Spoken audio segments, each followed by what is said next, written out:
I'm here at the Omni Shoreham Hotel in Washington, D.C. behind me, and this hotel has a layered history.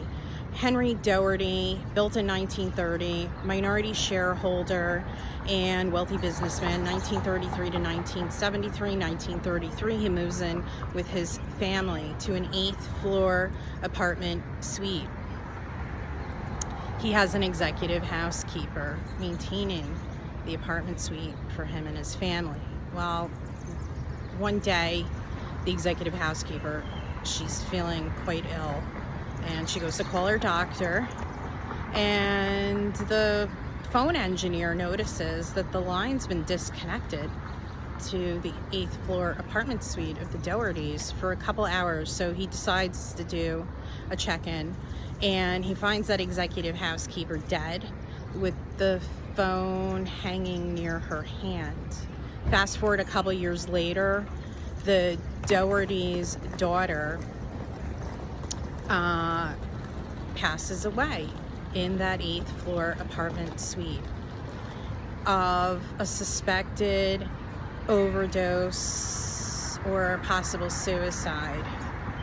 So the Dohertys move out in the 1970s, and no one's in that apartment suite for years, and guests complain of hearing loud noises from that 8th floor apartment suite. Can you please tell who's ever staying in that 8th floor that it's very loud?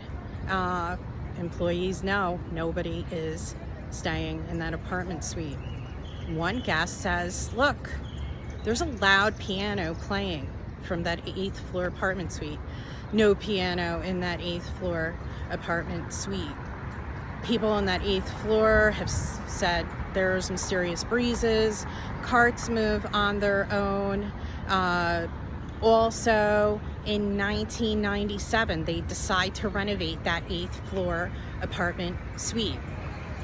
And the head of security, he decides to go in and show a couple people the apartment suite, and the drawers are open and the cabinets open. So he goes to housekeeping and has them return with him, and the drawers are closed. So now he's spooked because he knows what he saw. And also, as they're renovating that 8th floor apartment suite, a worker mysteriously falls to his death from the balcony. So what could this be, right? There's obviously some type of vortex in that 8th apartment suite. And also in that vicinity, people have seen a girl ghost roaming the hallway, and an old woman in time period clothing. She's been seen many times by the head of security, and he has said she goes into the elevator, you go in, and she's not there. She has dematerialized in the elevator. Housekeeping have also said of lights flickering to on and off in that 8th floor apartment suite. In the Park View section of the hotel, the 6th floor, maintenance worker was working on a room on the 6th floor, and he thought someone touched the antenna on his walkie-talkie, which was, in the back of his pants. So he goes to turn around. He thought maybe it's a homeless guy, right? And there's nobody there, but he sees a male figure having gone around the corner. So he follows this male figure, which he thinks is making his way to the elevator. He turns the corner. No one is there. He returns to that 6th floor room, and there's a blood stain on the carpet. So he calls housekeeping and says, there's a blood stain that has to be cleaned. When housekeeping goes up there, there's no blood stain. He refuses to work in that 6th floor room at night.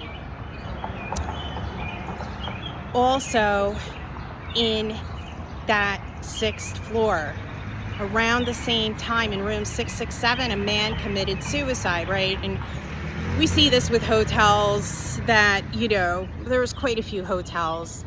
The Luxor in Las Vegas, another one. I mean, the list goes on and on, right, of a suicide. In room 667, there's no room 666 at this hotel. A lot of hotels won't have a room 666 or a 13th floor because of the superstition and the folklore that's connotated with a 666 room and or a 13th floor. So the only way you can book that 667 room is if the hotel is sold out, or if you request an upgrade and they grant your upgrade to room 667. So are you brave enough to request that 667 room or stay in that 8th floor suite of the Doherty family here at the Omni Shoreham in Washington, D.C.?